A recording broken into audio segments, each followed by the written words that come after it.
Bem-vindos ao nosso canal YouTube, com Falando Nisso de hoje, e a pergunta de Caio Alvarenga.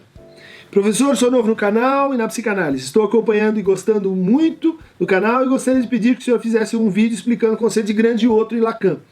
Li alguns textos do filósofo Slavoj Žižek sobre o tema, mas não ficou muito claro. De fato, Caio, o Žižek usa a noção de grande outro de diferentes maneiras e trazendo ela mais para o campo social, né? Para fazê-la quase que um sinônimo de o campo social e de como dentro desse campo há um antagonismo constitutivo, né? Mas para o Lacan, a noção de grande outro, ela começa eminentemente com a descoberta da aproximação entre inconsciente e linguagem. Então, logo nos primeiros seminários, Lacan vai definir o outro como um lugar, né? Um lugar que não se identifica com esse semelhante, com esse próximo, com esse pequeno outro com quem a gente conversa, né? A pessoa com quem a gente está. Porque essa pessoa com quem a gente está, no fundo, é um duplo de nós mesmos. Ela tem uma imagem como nós, ela tem um corpo como nós, ela é tida como um semelhante. Portanto, ela não estaria à altura de representar radicalmente aquilo que é a função do outro, ou seja, aquilo que não é o mesmo, aquilo que não é o idêntico, aquilo que não é o um, né?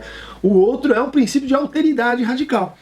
Daí que, numa das primeiras definições, o Lacan vai dizer o grande outro é esse lugar, portanto, de onde eu recebo a minha própria mensagem de maneira invertida, né? Então são três movimentos, né? Esse lugar e não essa pessoa, né? Um lugar que está atravessando inclusive a forma como a gente localiza as pessoas, os indivíduos nas nossas relações, né? É um lugar simbólico. Um lugar simbólico tem essa propriedade de inverter, de, portanto, negar, de me fazer escutar a mim mesmo mais além de mim mesmo. Ou seja, mais além da minha condição egóica, mais além da minha condição de eu, mas da minha posição de sujeito. Então, lugar de onde eu recebo a minha mensagem de forma invertida, a partir do outro, e que o Lacan vai identificar então como um princípio do inconsciente. Em alguns seminários, ele vai chegar a dizer assim, o inconsciente é o outro. Esse outro simbólico, esse outro que fala, de onde eu recebo a minha própria mensagem, né? Nos sonhos, nos atos falhos, nos xistes, nas repetições que compõem a minha vida, nos meus sintomas, e em tudo aquilo que indicia o inconsciente, ali está o quê? O outro.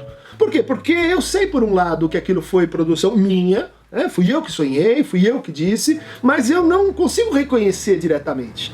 Eu me relaciono com aquilo como um enigma, como algo que me representa mais além de mim mesmo. Então, as figuras dessa alteridade, elas vão aparecer como representantes da minha história, né, daquilo que eu esqueci na minha história, daquilo que eu não consigo mais lembrar na minha história, sejam os personagens, sejam os modos de relação, sejam as experiências, seja inclusive aquilo que me precedeu, a minha mitologia familiar. Aquilo que me deu um lugar que especificou onde eu estou quando eu nasci. Não, isso compõe então parte desse lugar do outro. A linguagem, ela mesma, é uma alteridade. A gente não nasce falando.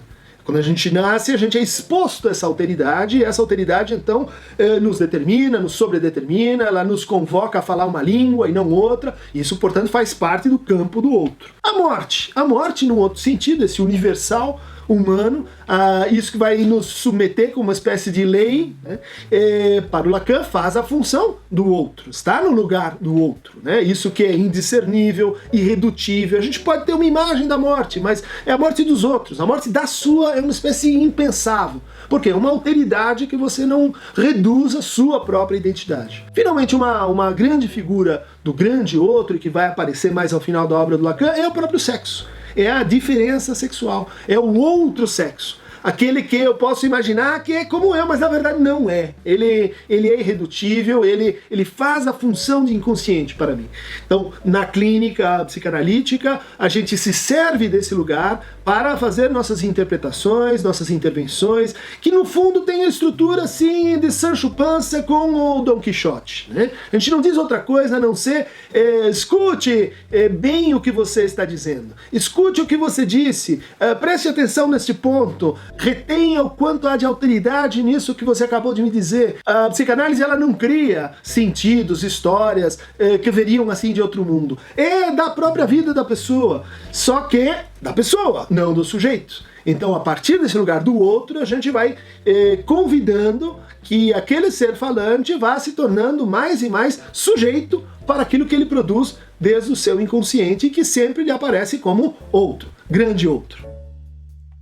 Se quiser inscrever no nosso canal, é só clicar aqui embaixo e receber então o Falando Nisso em primeira mão.